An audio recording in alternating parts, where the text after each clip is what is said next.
반갑습니다, 여러분. 주일 예배 나오신 여러분을 주님의 이름으로 환영합니다. 함께 기도하겠습니다. 하나님이여, 내 마음을 청하여 싸우니 내가 노래하며 나의 마음을 다하여 찬양하리로다. 주의 인자하심이 하늘보다 높으시며 주의 진실은 궁창에까지 이르나이다. 하나님은 영이시니 예배하는 자가 영과 진리로 예배할지니라.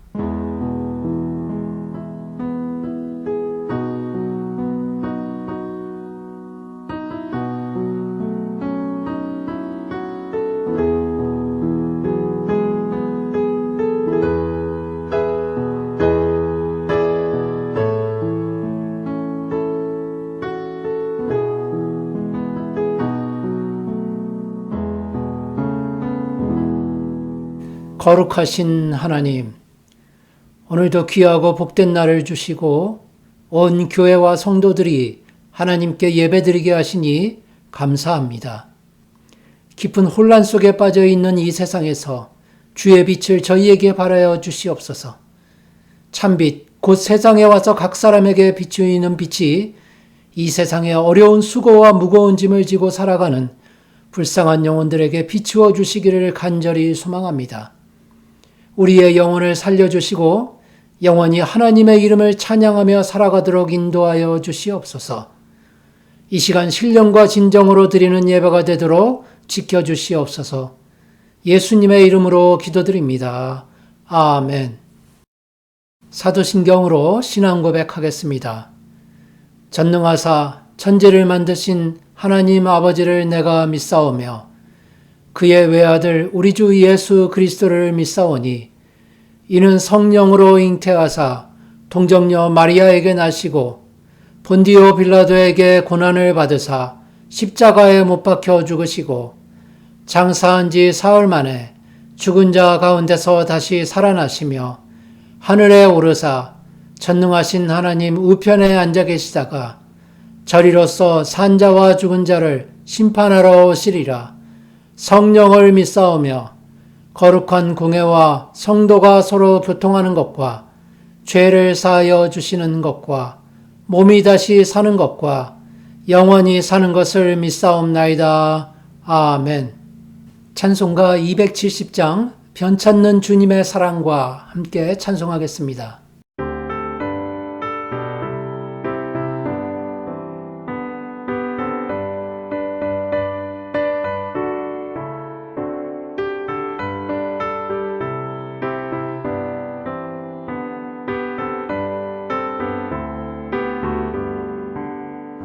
변찮는 주님의 사랑과 거룩한 보혈의 공로를 우리 다 찬양을 합시다.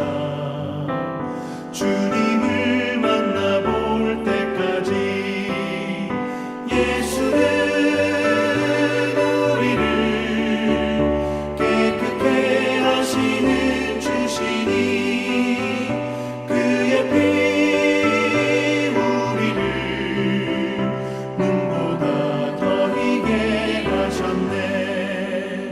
우리를 깨끗게 한 피는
합심 기도 시간입니다. 네 가지 기도 제목 놓고 함께 기도하겠습니다. 먼저 나라와 민족들 가운데 하나님의 은혜가 충만히 부어지기를 위해서 기도하시기 바랍니다. 두 번째로 교회를 위해서 기도할 때 어려움과 위기에 빠진 교회가 다시 일어날 수 있도록 도와주시기를 위해서 기도하시고, 세 번째로 성도와 가정들 위해 기도하겠습니다. 어려움 가운데 있는 성도들에게 하나님께서 은혜를 부어주시기를 위해서 기도하시고, 마지막으로 우리 자녀들 위해서 함께 기도하겠습니다. 합심해서 함께 기도하겠습니다. 사랑과 은혜가 풍성하신 하나님 감사를 드립니다. 오늘도 저희에게 좋은 날을 주시고 하나님께 나와 이렇게 예배를 드릴 수 있도록 인도하여 주신 것, 저희에게는 큰 감사의 제목입니다. 하나님, 이 시간 신령과 진정으로 하나님께 예배드리게 하여 주시고 저희에게 큰 감동과 은혜의 시간이 될 수 있도록 지켜주시옵소서. 나라와 민족을 위해 기도하게 됩니다. 나라와 민족들 가운데 하나님의 은혜가 충만히 부어져서 지금의 어려움을 잘 이겨내게 하여 주시고 하나님의 뜻만이 나라들 가운데 이루어질 수 있도록 돌보아 주시옵소서. 하나님, 우리 조국 대한민국을 위해 기도합니다. 새로운 지도자를 뽑아야 할 텐데 하나님께서 원하시는 하나님의 뜻에 합당한 지도자가 뽑힐 수 있도록 주여 인도하여 주시옵소서. 하나님의 뜻만이 펼쳐지게 하여 주시고 하나님의 통치의 질서가 조국 대한민국 위에 바로 세워질 수 있도록 주여 역사하여 주시옵소서. 하나님, 북한 땅에도 복음이 전달되기를 소망합니다. 남과 북이 복음으로 통일되게 하여 주시고 하나님께 영광 돌리는 귀한 나라로 쓰임받게 하여 주시옵소서. 하나님, 우리가 살고 있는 이 캐나다 땅도 지켜주시기를 간절히 소망합니다. 이 땅의 믿음의 전통이 잘 지켜질 수 있게 하여 주시고 하나님의 교회들이 든든히 세워질 수 있도록 돌보아 주시옵소서. 하나님, 교회들을 위해 기도합니다. 교회들이 지금의 어려움을 이겨내고 부흥할 수 있게 하여 주시고 다시금 하나님께 영광 돌리는 하나님의 귀한 교회들로 세워질 수 있도록 주여 역사하여 주시옵소서. 하나님, 오로라 장로교회를 지켜주시기를 소망합니다. 세우신 분도 여호와 하나님이시요 지키시는 분도 여호와 하나님이시오니 하나님만 믿고 의지할 때 저희 교회 가운데 부흥이 올 줄로 믿습니다. 사람들을 보내주시고 일꾼들을 보내주셔서 저희에게 맡겨진 사명을 감당케 하여 주시고 사역을 감당할 수 있도록 돌보아 주시옵소서.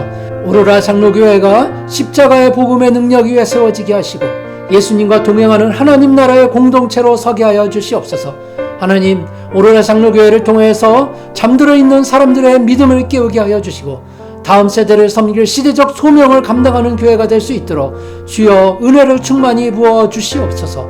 하나님, 성도와 가정들을 위해 기도하게 됩니다. 어려움 가운데 있는 성도들을 돌보아 주시고 특별히 육신적 어려움 겪고 있는 성도들에게는 건강의 복을 주시옵소서. 하나님, 경제적으로 어려움을 겪고 있는 가정에게는 하나님께서 풍성한 것으로 채워주셔서 하나님을 섬기고 따라가는 일에 조금 더 부족함이 없도록 주여 지켜주시기를 간절히 소망합니다. 하나님, 우리 자녀들 위해 기도합니다. 우리 자녀들이 하나님께 영광 돌리는 하나님의 일꾼들로 살아가게 하여 주시고 하나님 보시기에 귀하고 아름답게 하나님의 일을 감당케 하여 주시옵소서. 하나님, 학업 가운데 있는 우리 자녀들에게는 지혜와 총명함을 주시고 직장에 있는 우리 자녀들에게는 복의 근원이 되게 하셔서 우리 자녀들로 인하여 많은 사람들이 복을 받게 하여 주시옵소서. 하나님, 그렇게 날마다 하나님을 섬기고 따라가는 일에 열심을 다할 수 있도록 항상 눈동자처럼 지켜주시고 돌보아 주시옵소서. 하나님께서 예배 가운데 큰 은혜를 부어주시기를 간절히 소망하오며 우리 주 예수 그리스도의 이름으로 기도드립니다. 아멘.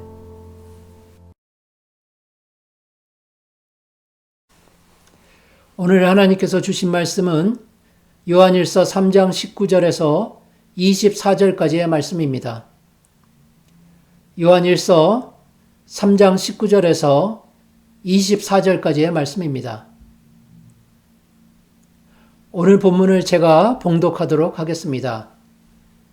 이로써 우리가 진리에 속한 줄을 알고 또 우리 마음을 주 앞에서 굳세게 하리니 이는 우리 마음이 혹 우리를 책망할 일이 있어도 하나님은 우리 마음보다 크시고 모든 것을 아시기 때문이라. 사랑하는 자들아, 만일 우리 마음이 우리를 책망할 것이 없으면 하나님 앞에서 담대함을 얻고 무엇이든지 구하는 바를 그에게서 받나니 이는 우리가 그의 계명을 지키고 그 앞에서 기뻐하시는 것을 행함이라. 그의 계명은 이것이니 곧 그 아들 예수 그리스도의 이름을 믿고 그가 우리에게 주신 계명대로 서로 사랑할 것이라.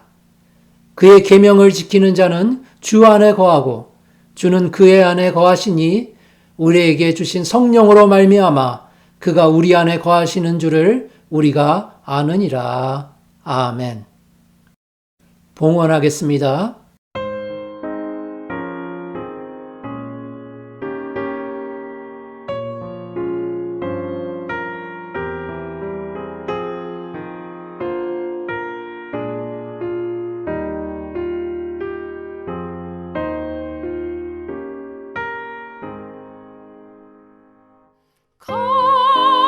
값비싼 향유를 주게 되리.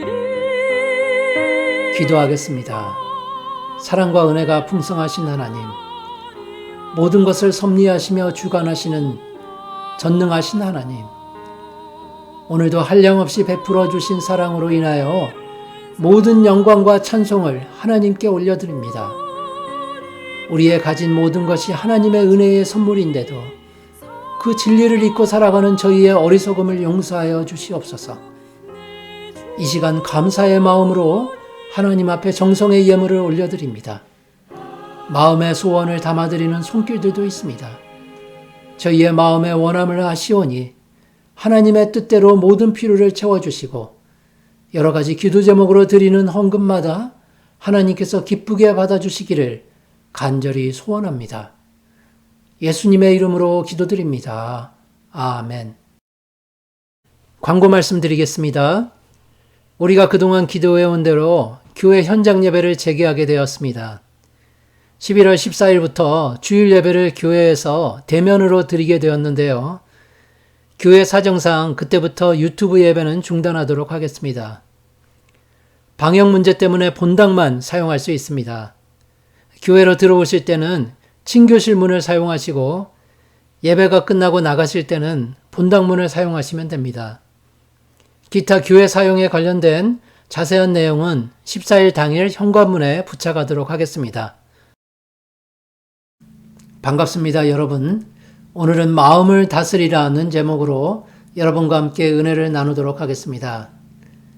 최근 전 세계는 투자의 열풍 속에 들어가 있습니다. 요즘은 투자와 투기가 구분이 안 될 정도로 수많은 사람들이 일확천금을 기대하며 살고 있는 것 같습니다. 최근 한국에서는 영끌족이라는 말이 유행한다는데 이 말은 젊은 사람들이 부자가 되기 위해서 자기 영혼까지 끌어모아 투자를 한다는 의미입니다. 열심히 수고한 만큼 정당한 대가를 받으며 산다는 생각은 이제는 더 이상 사람들이 추구하는 그런 삶의 방식이 아닙니다.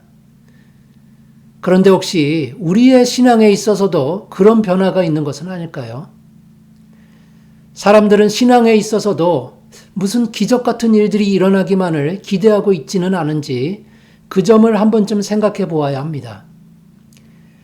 열심히 일하지도 않고 부자가 되기를 원하는 사람이나 잘 먹지도 않고 또 운동도 안 하면서 건강해지기를 원하는 사람이 있는 것처럼 신앙적으로도 아무런 노력도 없이 주 안에서 믿음이 풍성해지고 강건해지기를 원하는 사람들이 있을 수 있습니다. 농부가 땀을 흘리지 않고 해야 할 일을 하지 않는다면 그의 고가는 곧 텅 비고 마는 것이 당연한 이치인데 우리의 신앙도 그와 마찬가지라는 것입니다. 하나님께서는 온 마음과 힘과 정성을 다해서 그분을 찾으라고 명령하셨는데 가만히 앉아서 하늘로부터 열심 있는 신앙이 뚝 떨어지기만을 기다린다는 것은 하나님께 불순종하는 것과 다를 바가 없습니다. 그분은 마음을 온전히 주께로 향하는 자들을 찾으시기 때문입니다. 역대하 16장 9절을 보면 여호와의 눈은 온 땅을 두루 감찰하사 전심으로 자기에게 향하는 자들을 위하여 능력을 베푸시나니 그렇게 말씀하고 있습니다. 하나님께서는 결코 자기에게서 마음이 떠난 사람에게까지 능력을 베푸시지는 않습니다.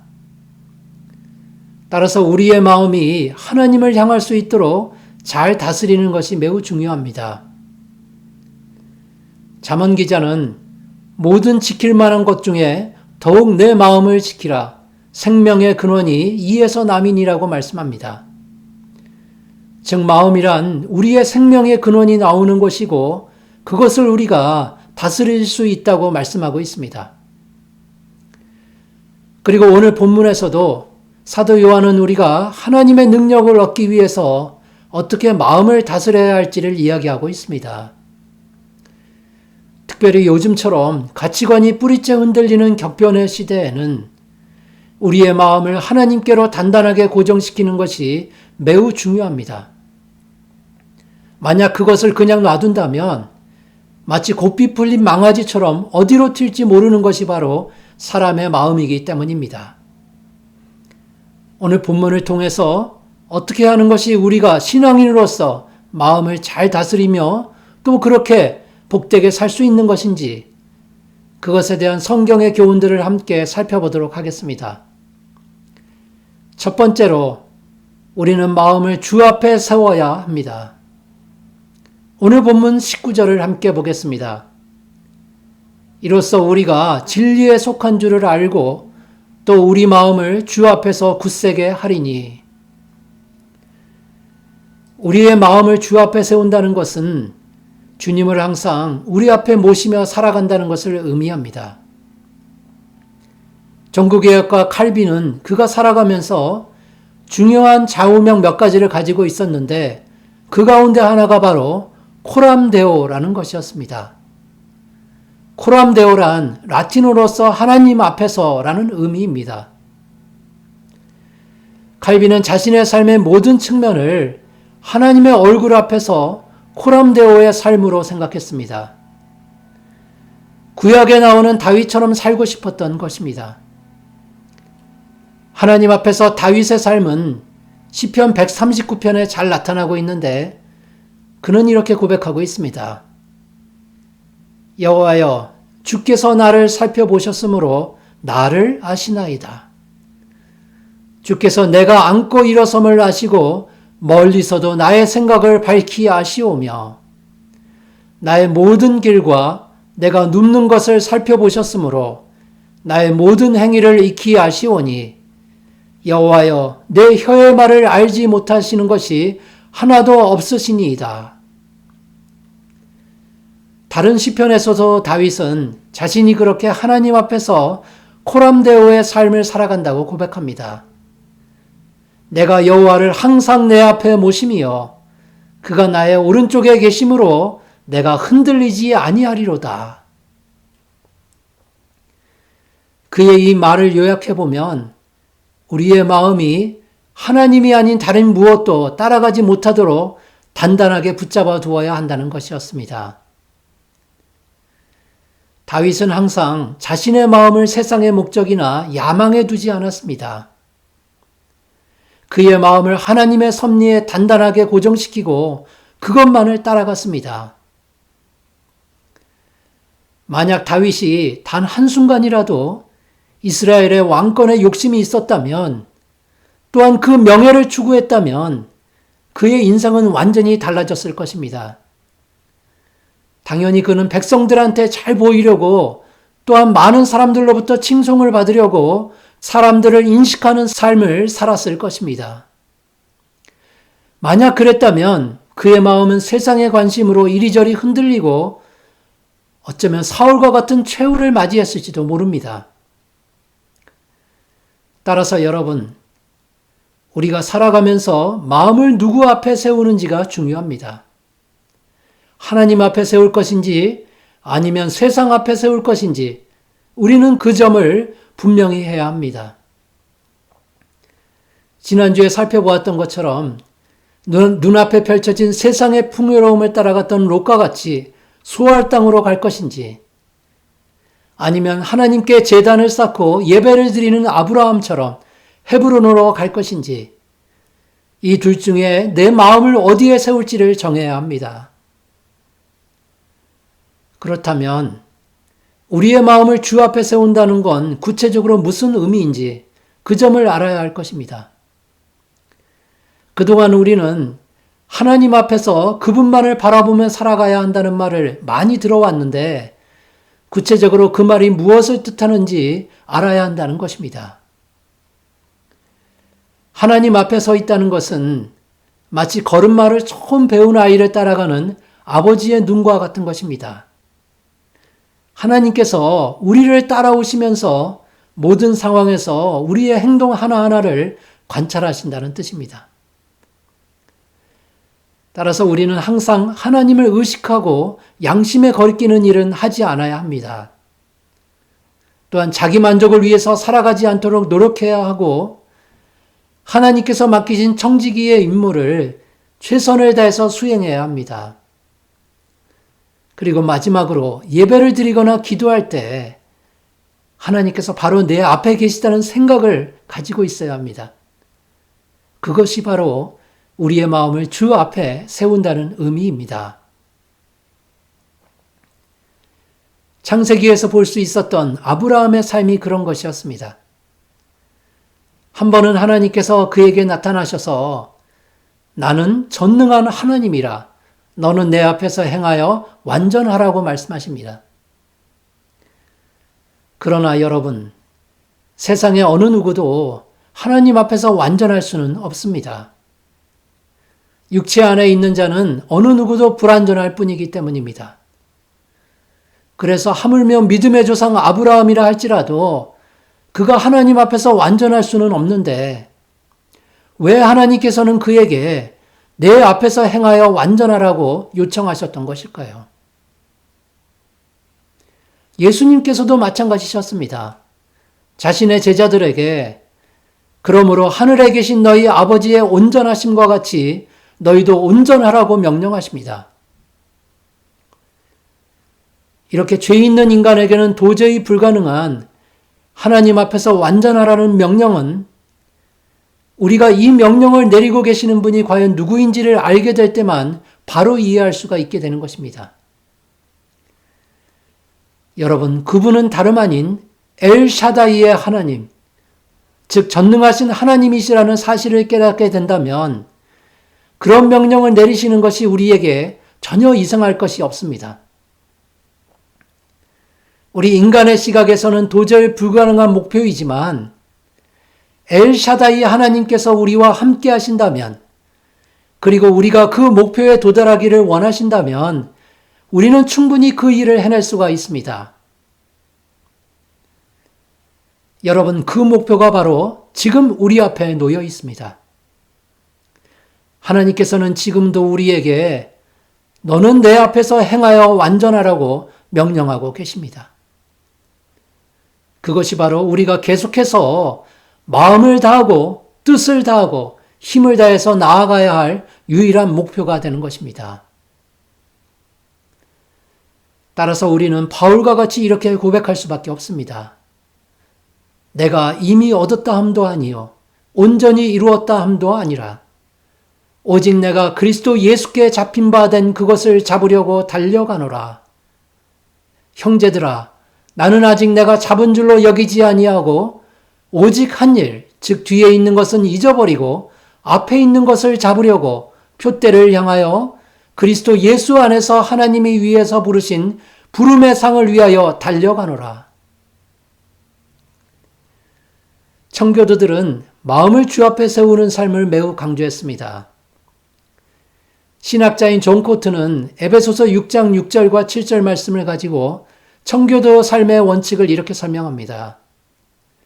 그리스도의 종들처럼 마음으로 하나님의 뜻을 행하고 기쁜 마음으로 섬기기를 주께 하듯 하고 사람들에게 하듯 하지 말라. 그리스도인이란 하나님을 섬김으로 인간을 섬기고 인간을 섬김으로 하나님을 섬긴다는 믿음으로 살아가야 한다. 그는 그렇게 말합니다. 그래서 다른 사람들로부터 칭찬을 받지 못한다고 해서 우리의 마음이 흔들릴 필요가 없다고 주장합니다. 왜냐하면 우리의 유일한 청중은 하나님이시기 때문에 살면서 다른 사람들의 눈을 너무 인식할 필요가 없기 때문입니다. 영국의 수상이었던 윈스턴 처칠이 한 번은 동료 국회의원으로부터 매우 심한 공격을 받았다고 합니다. 한 기자가 처칠을 찾아가서 혹시 그것 때문에 힘들지 않냐고 질문을 하였습니다. 그러자 처칠은 이렇게 답변을 합니다. 내가 그 사람을 존경한다면 그의 의견에 신경을 쓰겠죠. 그러나 그를 존경하지 않는다면 신경 쓸 필요가 없습니다. 여러분, 현대는 세상이 주는 힘과 유익에 너무도 신경을 쓰는 시대인 것 같습니다. 거의 모든 사람들이 세상의 눈과 귀를 너무 의식하면서 살아가는 것입니다. 심지어 그리스도인들조차도 그렇게 살아갑니다. 그러나 그리스도를 따르는 우리가 세상의 힘과 유익보다 하나님을 더 두려워할 때만 기독교 신앙이 권위를 되찾고 교회가 바로 세워질 수 있음을 믿으시기 바랍니다. 코람데오, 하나님 앞에서 우리는 항상 하나님만을 의식하며 살아가도록 노력해야 합니다. 우리의 마음을 하나님 앞에 굳게 세우고 다른 어떤 시선도 신경을 쓰지 않는 믿음이 참 믿음입니다. 성도님들 모두가 그렇게 코람데오의 신앙을 잘 지켜나가는 신실한 그리스도인들로 살아가시기를 소망합니다. 또한 그 신앙을 지키기 위해서 열심히 수고하고 헌신하는 여러분 모두가 되기를 주님의 이름으로 축원합니다. 두 번째로, 우리는 마음을 깨끗하게 청소하며 살아가야 합니다. 오늘 본문 21절을 함께 보겠습니다. 사랑하는 자들아, 만일 우리 마음이 우리를 책망할 것이 없으면 하나님 앞에서 담대함을 얻고. 사도 요한은 그리스도인에게 있어서 책망할 것이 없는 깨끗한 마음이 얼마나 중요한지를 말씀하고 있습니다.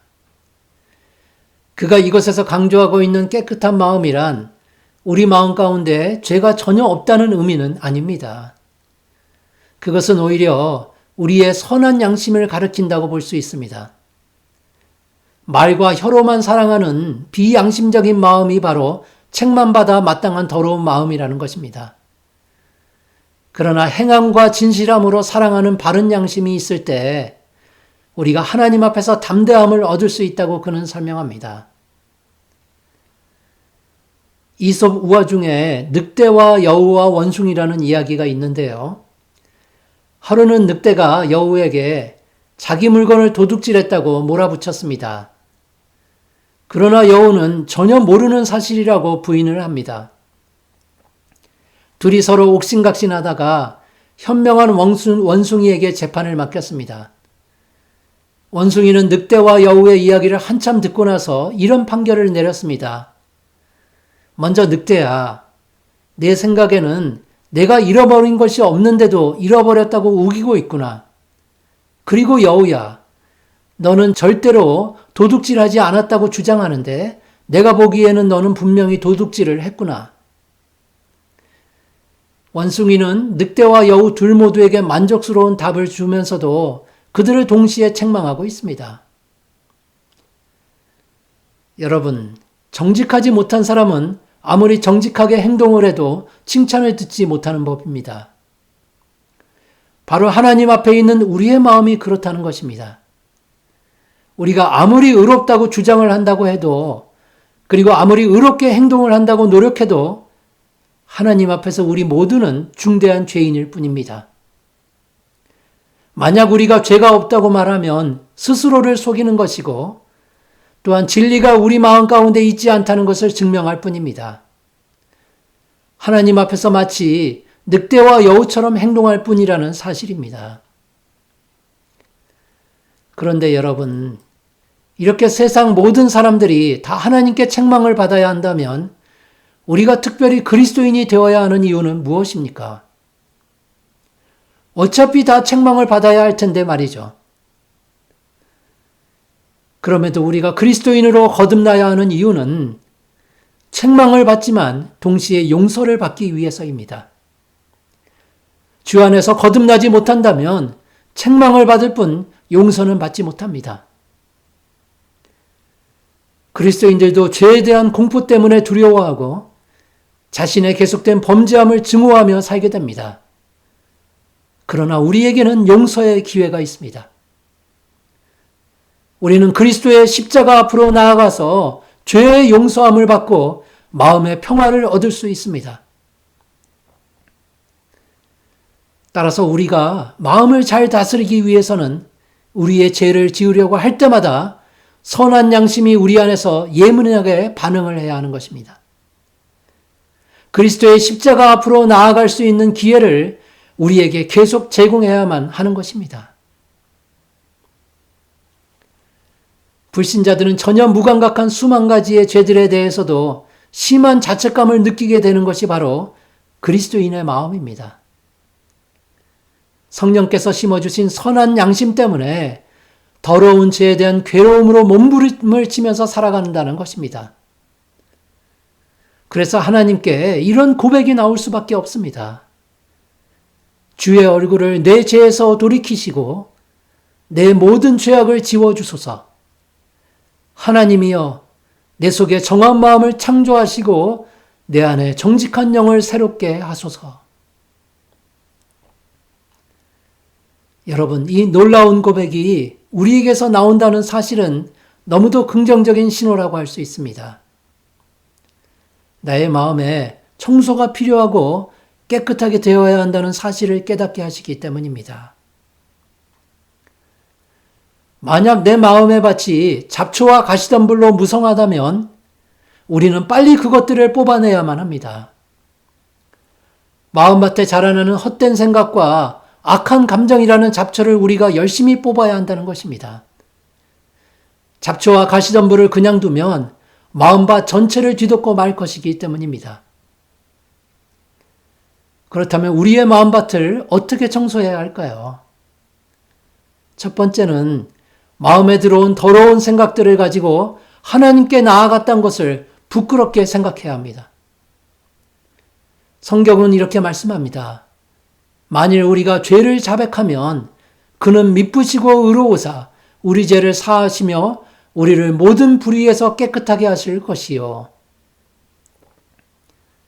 그리고 나서 매일 믿음으로 하나님의 말씀에 순종하며 살아가야 합니다. 베드로 사도는 너희가 진리를 순종함으로 너희 영혼을 깨끗하게 할 수 있다고 말씀합니다. 또한 우리는 이렇게 기도해야 합니다. 주님, 주께서 온 힘을 다해서 마음을 정하라고 말씀하셨지만 저는 여전히 부족하고 연약해서 그 일을 잘 감당하지 못하고 있습니다. 주님의 능력에 의지해서 겸손하게 구하오니 주께서 명하신 그 일을 감당할 수 있는 능력을 저에게 허락하여 주시옵소서. 제가 주님께서 기뻐하시는 일과 칭찬하시는 일을 바라고 행할 수 있도록 도와주시옵소서. 여러분, 우리가 이렇게 기도하면 하나님께서는 결코 외면하지 않으십니다. 우리에게 마음을 청소할 수 있는 방법들을 보여주시고 능력도 함께 주십니다. 우리 주님의 말씀처럼 마음이 청결한 자에게는 복이 있기 때문입니다. 그러므로 여러분, 한 주간 여러분의 마음을 열심히 청소하시기 바랍니다. 그리고 귀하고 복된 하나님의 말씀들로 그 마음을 풍성히 채워보십시오. 하나님이 주시는 놀라운 은혜를 체험하며 살아가는 삶이 될 것입니다. 이제 마지막 세 번째로 우리는 마음을 거룩하게 지켜내야 합니다. 오늘 본문 24절을 함께 보겠습니다. 그의 계명을 지키는 자는 주 안에서 거하고 주는 그의 안에 거하시나니 우리에게 주신 성령으로 말미암아 그가 우리 안에 거하시는 줄을 우리가 아느니라. 요한은 우리의 마음이 하나님이 거하시기에 부족함이 없도록 거룩하게 지켜나가야 한다고 말씀합니다. 우리의 마음을 천국과 같이 만들어서 하나님과 함께 교제할 수 있도록 만들라는 권면입니다. 하나님의 나라는 너희 안에 있느니라는 우리 주님의 말씀을 실천하라고 합니다. 거룩한 마음은 하나님께서 주시지만 그것을 거룩하게 지켜나가야 하는 것은 하나님께서 우리에게 맡기신 위대한 임무입니다. 그렇다면 우리는 어떻게 그 마음을 거룩한 상태로 지켜나갈 수 있을까요? 요한은 무엇보다도 우리가 예수 그리스도의 이름을 믿고 그가 주신 계명대로 서로 사랑해야 할 것을 권면하고 있습니다. 그리스도 안에 거룩한 지혜가 감추어져 있고 하나님의 도우심을 통해서만 그 일이 가능하기 때문입니다.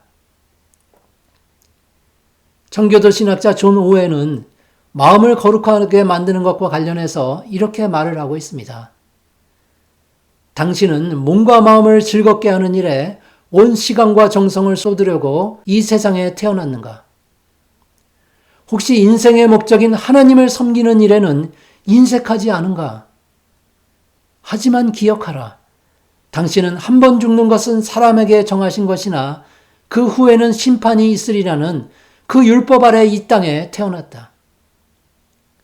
지금 현재의 삶은 바로 그 심판을 준비하는 시간일 뿐이다. 그 사실을 무시하고 마지막 때를 준비하지 않는다면 어느새 영원한 삶과 죽음을 결정짓는 심판의 날이 당신 코앞에 닥쳐올 것이다. 그의 말이 우리에게 조금은 공격적으로 들릴지 모르지만 그는 성경의 진리를 있는 그대로 전하고 있습니다. 우리가 살아가면서 왜 마음을 거룩하게 지켜나가야 하는지 그 설명을 우리에게 자세히 해주고 있습니다. 여러분, 마음을 거룩하게 지킨다는 것은 어떤 큰 죄만 버린다고 되는 게 아닙니다.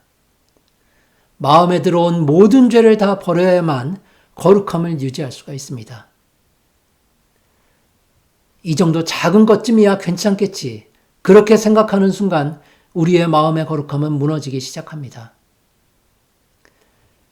하나님께서 중요한 우상들 몇 개만 없애라고 하지 않으시고 모든 우상을 제거하라고 명령하셨음을 우리는 기억해야 합니다.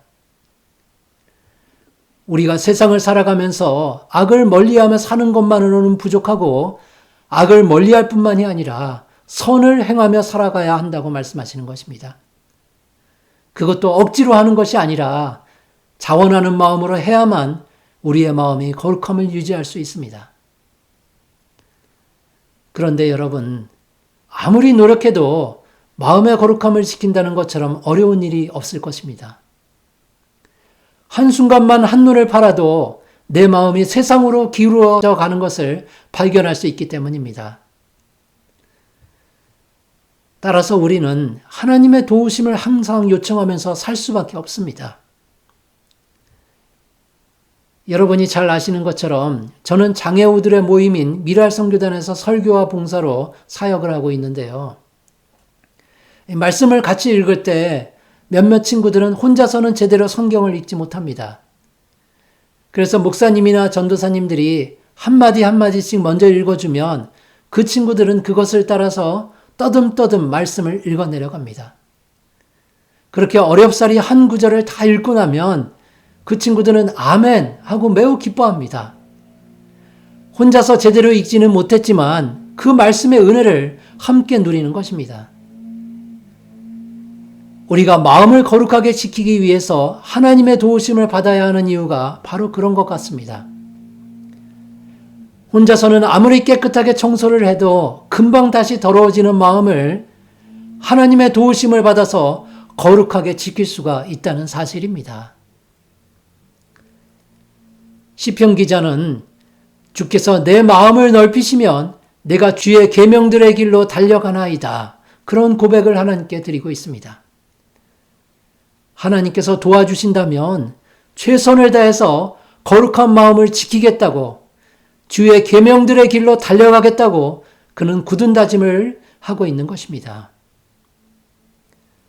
그런 사람이야말로 우리 주님의 말씀처럼 씨앗이 떨어진 좋은 땅이 되는 것입니다. 좋은 땅에 있다는 것은 착하고 좋은 마음으로 말씀을 듣고 지키어 인내로 결실하는 자니라. 거룩한 마음에 자라는 헛된 망상을 제거해야만 겸손의 열매를 맺을 수가 있습니다. 우리 마음의 고집을 제거해야만 회개의 열매를 맺을 수가 있습니다. 우리 마음 가운데 들어온 죄책감이라는 잡초를 제거해야만 자유함의 열매를 맺을 수 있습니다. 그리고 비관적인 생각을 끊어야만 소망의 열매를 맺을 수 있게 되는 것입니다. 이렇게 거룩한 마음밭을 지키는 청지기의 일을 우리에게 맡기시고 하나님께서 우리를 부르고 계십니다. 그러므로 여러분, 우리가 풍성한 열매를 맺으면서 이 땅에서 항상 기쁘고 감사하며 살아가기 위해서는 우리의 마음을 거룩하게 잘 지켜야 합니다. 하나님께서는 그 마음을 기쁘게 받으시겠다고 말씀하십니다. 내 아들아, 내 마음을 내게 주어라. 지금 여러분의 마음을 하나님께 주실 수 있겠습니까?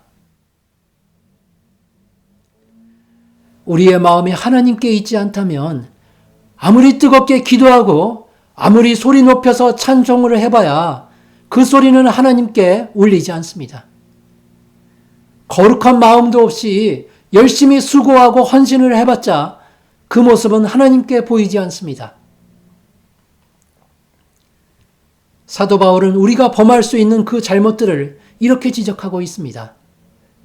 내가 사람의 방언과 천사의 말을 할지라도 사랑이 없으면 소리나는 구리와 울리는 꽹과리가 되고, 내가 예언하는 능력이 있어 모든 비밀과 모든 지식을 알고 또 산을 옮길 만한 모든 믿음이 있을지라도 사랑이 없으면 내가 아무것도 아니요, 내가 내게 있는 모든 것으로 구제하고 또 내 몸을 불사르게 내어줄지라도 사랑이 없으면 내게 아무 유익이 없느니라. 우리에게 거룩한 마음이 없다면 무엇을 해도 그저 소리나는 구리와 울리는 꽹과리가 될 수밖에 없습니다. 여러분, 하나님께서는 지금 우리에게 요청하십니다. 내 아들아, 내 마음을 내게 주어라. 그러므로 여러분, 우리는 모두 거룩한 마음을 품고 하나님 앞으로 나아가야 합니다. 우리는 그 거룩한 마음을 꼭 지켜내야만 합니다. 하나님께서 우리에게 주신 성령으로 말미암아 우리는 그 일을 넉넉하게 해낼 수 있습니다. 성도 여러분, 오늘 우리는 이 혼란 많은 세상에서 어떻게 마음을 다스리며 살아가야 할지에 대한 지혜를 함께 나누었습니다. 신앙인으로 우리의 믿음이 풍성해지고 강건해지기 위해서는 우리의 마음을 잘 다스려야 한다는 사실을 알게 되었습니다. 그러므로 여러분, 마음을 항상 주님 앞에 세워두시기를 바랍니다. 그렇게 코람데오의 신앙으로 항상 평안을 누리는 성도님들이 되십시오. 그리고 여러분의 마음을 항상 돌아보고 정결되게 만드십시오. 하나님께서 그 마음에 편안하게 거하실 수 있도록 그 마음을 깨끗하게 청소해야 하는 것입니다. 또한 그 마음을 거룩하게 지켜나가십시오. 비록 그 일이 힘들고 고통스러워서 너무 어려울지라도 절대로 포기해서는 안 됩니다. 오히려 더욱 열정적으로 하나님께 도움을 구한다면 엘샤다이 하나님께서, 즉 전능하신 하나님께서 여러분을 도와주실 것입니다. 한 주간 그렇게 평안하고 복된 마음을 가지고 살아가는 여러분 모두가 되기를 주님의 이름으로 축원합니다. 함께 기도하겠습니다. 은혜가 풍성하신 하나님, 오늘도 하나님의 귀한 말씀을 통해서 우리의 마음을 돌아보게 하시니 감사합니다. 하나님, 이 혼란 많은 세상 속에서도 마음을 잘 다스리며 살아갈 수 있도록 도우시고 함께하여 주시옵소서. 하나님, 부족하지만 저희의 마음을 하나님 앞에 세우고 저희의 마음을 깨끗하게 청소하며 거룩하게 지켜나갈 수 있도록 성령 하나님께서 도와주시기를 간절히 소망합니다. 하나님께서 저희 마음 안에, 저희가 하나님 마음 안에 살아갈 수 있도록 역사하여 주시고, 하나님 그 일을 위하여 마음을 다하고 뜻을 다하고 힘을 다하여 수고하고 헌신하는 귀한 하나님의 백성들로 살아갈 수 있도록 지켜주시옵소서. 한 주간 그렇게 평안과 기쁨의 복을 누리며 살아갈 수 있도록 도와주시기를 간절히 소망하오며 예수님의 이름으로 기도드립니다. 아멘. 찬송가 91장 슬픈 마음 있는 사람 함께 찬송하겠습니다.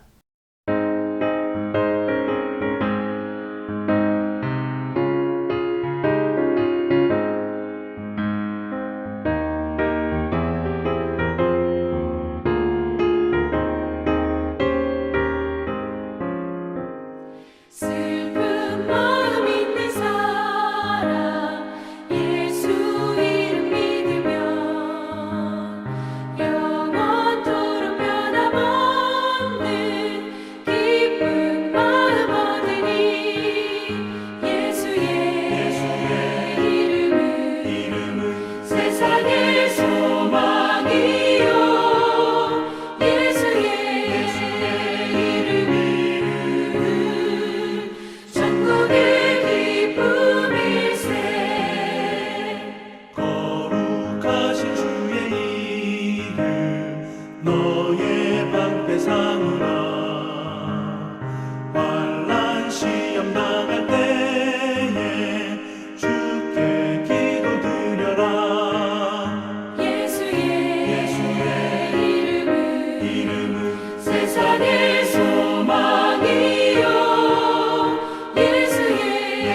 기도하겠습니다.